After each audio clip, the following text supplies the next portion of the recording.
ये कहानी Donald Trump के किसी सेक्स स्कैंडल की नहीं है। ये कहानी उस पावर स्कैंडल की है जो धोखे, ब्लैकमेल और बच्चियों के यौन शोषण की उस गंदी और डरावनी दुनिया से जुड़ा है, जहां पर राष्ट्रपति, उद्योगपति, नामी गिनामी सेलिब्रिटीज, कलाकार और बड़े बिजनेसमैन, ताकतवर लोग शामिल बताए जाते हैं। ये डोनाल्ड ट्रंप का वो पावर स्कैंडल है जिसे महीनों तक टालने, दबाने, रोकने के लिए राष्ट्रपति ट्रंप ने एड़ी चोटी का जोर लगा लिया, क्योंकि जवानी के दिनों में किए गए कांड की शर्मिंदगी से ज्यादा उनकी कुर्सी हिलने और उनके चरित्र के बुरी तरह एक्सपोज होने का मामला था।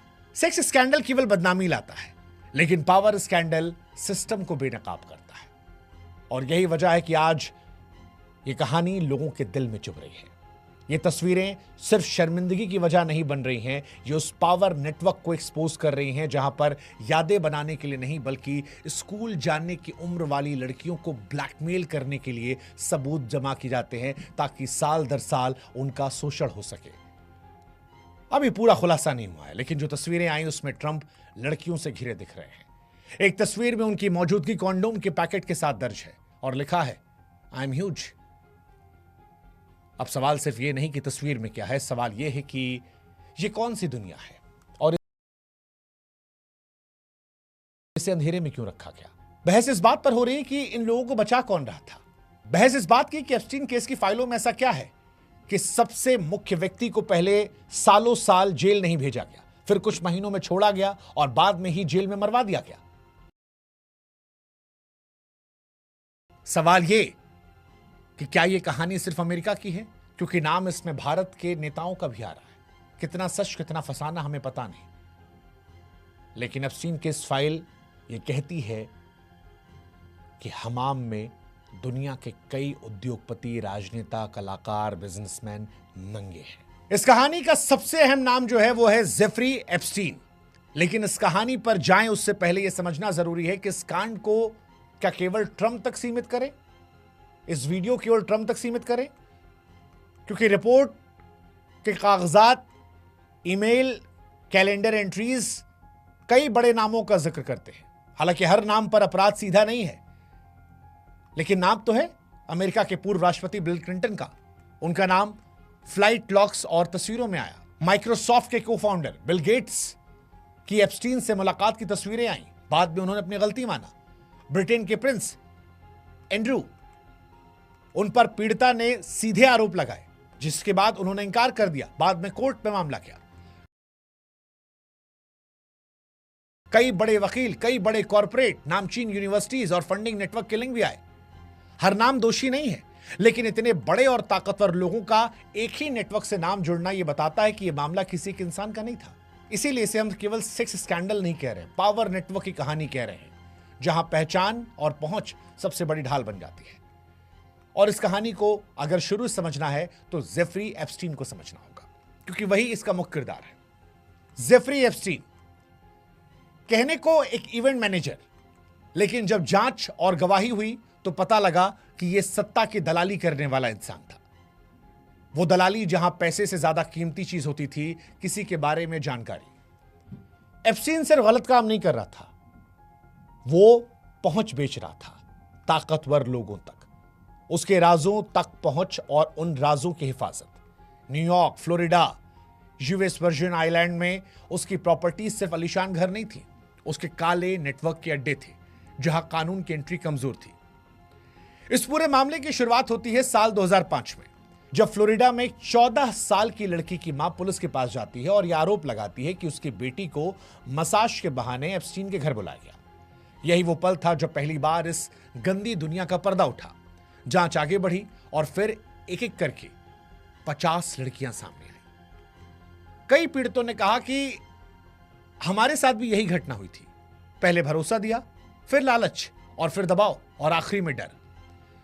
और ये 50 में से अधिकतर बच्चियां वो थीं जो स्कूल जाने की उम्र में ये सीख रही थीं कि ताकतवर लोगों के सामने सच बोलना सिर्फ मुश्किल नहीं, खतरनाक भी हो सकता है। इस जांच में यह भी सामने आया कि एप्स्टीन का खेल किसी एक घर तक सीमित नहीं था, न्यूयॉर्क में अमेरिका का बड़ा निजी घर, फ्लोरिडा के पाम बीच में हवेली, मैनहट्टन में लग्जरी अपार्टमेंट और यूएस वर्जिन आइलैंड में 78 एकड़ में फैला उसका private island Little Saint James, जो आगे चलकर एप्स्टीन आइलैंड के नाम से बदनाम हो गया। यह माना जाता है कि यही वो आइलैंड था जहां पर अधिकतर कांड हुए थे। यहां पहुंचना प्राइवेट जेट, हेलीकॉप्टर या बोट से होता था और यह दूरी आलोचकों के मुताबिक अपराधी की ढाल बन गई थी। ज्यादातर पीड़ितों ने कहा कि जो ये आइलैंड था, इसी पर हाई प्रोफाइल पार्टियां होती थी, जिसमें बड़े बड़े नेता, अरबपति और नामी लोग शामिल होते थे।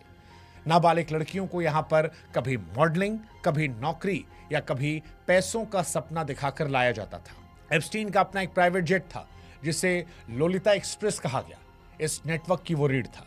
इस जेट से लोग और लड़कियां एक जगह से दूसरी जगह पहुंचाए जाते बिना सवाल जवाब के। इस पूरे खेल में इसकी पार्टनर गिस्लेन मैक्सवेल की भूमिका भी अहम बताई जा रही है। कहा जाता है कि वही लड़कियों को ढूंढती, तैयार करती और फिर पुरानी पीड़ितों पर दबाव डालती कि अब वो नई लड़कियां ला कर दें। कई लड़कियों ने बाद में बताया कि उन्हें धमकी दी गई थी कि अगर मुंह खोला तो बदनाम कर दिया जाएगा। ये लड़कियां किसी खबर की लाइन नहीं थीं, ये वो बच्चियां थीं जो बार बार हम कह रहे हैं स्कूल जाने की उम्र में ब्लैकमेल हो रही थी। लेकिन इतने बड़े आरोप लगने के बावजूद इस एप्स्टीन को सजा नहीं होती है और वजह थी उसकी पहुंच। जांच के 3 साल बाद 2008 में उसे सजा मिली केवल 13 महीने की, और वो भी ऐसी जेल में जहां वो आराम से जी सकता था, जहां उसे रोज बाहर जाने की परमिशन थी। जिस अपराध में किसी इंसान की जिंदगी तबाह हो जाती है, उस अपराध में एप्स्टीन आराम से बाहर घूम रहा था। 2009 में वो रिहा हो गया। यह रिहाई सिर्फ एक आम आदमी की नहीं थी, यह सिस्टम का संदेश था कि ताकतवर लोगों के लिए नियम अलग होते हैं। और यहीं से डोनाल्ड ट्रंप की जो नई तस्वीरें आई हैं वो और ज्यादा सवाल खड़े कर रही हैं, क्योंकि डोनाल्ड ट्रंप ने इन तस्वीरों को छुपाने के लिए झूठ बोला और अब उनके पास ऑप्शन नहीं है। इसीलिए सवाल उठ रहा है कि क्या ये सब ताकतवर लोग थे जो सब जानते थे लेकिन खामोश थे, और यह खामोशी दोस्ती की थी या किसी सौदे का हिस्सा। आज जो तस्वीरें निकल कर आ रही हैं वो किसी एक रात की कहानी नहीं है। यह उस दुनिया की मौजूदगी का सबूत है जहां पहुंच होना सुरक्षा बन जाता है। और इसीलिए सवाल उठता है कि अमेरिका कहने को तो डेमोक्रेसी है, लेकिन अमेरिका की सत्ता भी डरती है। हालांकि कहानी 2019 में एक बार फिर तेज हुई, जब एक पीड़ित वर्जीनिया ग्रिफे वो सामने आती हैं और खुलकर बताती हैं कि नाबालिग उम्र में उन्हें एप्स्टीन और उसके नेटवर्क के जरिए शोषण का शिकार बनाया गया, अलग अलग ताकतवर लोगों तक पहुंचाया गया। उनका बयान किसी आरोप से ज्यादा एक चेतावनी था, जैसे किसी ने सिस्टम की दीवार पर पहली दरार डाली हो। दबाव बढ़ा। 6 जुलाई 2019 को न्यूयॉर्क में एप्स्टीन को सेक्स ट्रैफिकिंग के मामले में गिरफ्तार कर लिया गया। पहली बार लगा कि शायद अब सच सामने आ जाएगा, लेकिन ऐसा होने से पहले ही 10 अगस्त 2019 को जेल में एप्स्टीन की मौत हो जाती है। सरकारी बयान में कहा जाता है कि आत्महत्या है, लेकिन सवाल यहीं से शुरू हुए थे कि जिस रात एप्स्टीन मरा उस रात जेल के कैमरे क्यों काम नहीं कर रहे थे। ऐसा क्यों था कि गार्ड सो रहे थे। मेडिकल रिपोर्ट को लेकर सवाल उठ रहे थे। क्या यह सब इत्तेफाक था कि इतना बड़ा आरोपी जिसके ऊपर इतने बड़े आरोप लगे, इतनी बड़ी संवेदनशील जानकारियां थी, इतने बड़े बड़े लोगों का जिक्र हुआ, वो यूं ही मर जाता है। बहुत सारे लोग ये मानते हैं कि एप्स्टीन बहुत ज्यादा जानता था, इतना कि अगर वो बोलता तो कुछ चेहरे ही नहीं, पूरा सिस्टम हिल जाता। एप्स्टीन की मौत ने एक बात साफ कर दी, कुछ लोग जेल से ज्यादा सुरक्षित होते हैं और कुछ लोग जिंदा रहते हुए भी खतरनाक। उसकी मौत ने कई सवालों को हमेशा के लिए दबा दिया, लेकिन शक को गहरा किया। यही वजह है कि एप्स्टीन फाइल्स को लेकर आज भी अमेरिका की सत्ता बेचैन रहती है। हर बार जब नई फाइल, नई तस्वीरों का जिक्र होता है या कोई नया ईमेल, तो वो बेचैनी बढ़ा देता है। हालांकि इसके बाद एप्स्टीन की पार्टनर गिस्लेन मैक्सवेल की गिरफ्तारी हुई। उस पर लड़कियों की भर्ती, ट्रैफिकिंग के आरोप साबित हुए। 20 साल की सजा सुनाई गई। लेकिन पीड़ितों में एक्टिविस्ट का कहना है कि मैक्सवेल तो सिर्फ एक कड़ी है, चेन नहीं। असली सवाल यही है कि ऊपर तक कौन कौन शामिल था। इसी बीच एप्स्टीन फाइल को सार्वजनिक करने की मांग तेज हुई है। पीड़ित महिलाएं, मीडिया, कुछ नेता लगातार मांग कर रहे हैं कि सारे दस्तावेज सामने आने चाहिए। कुछ फाइलें आई भी, लेकिन हर बार आरोप लगा कि सच्चाई छिपाई जा रही है।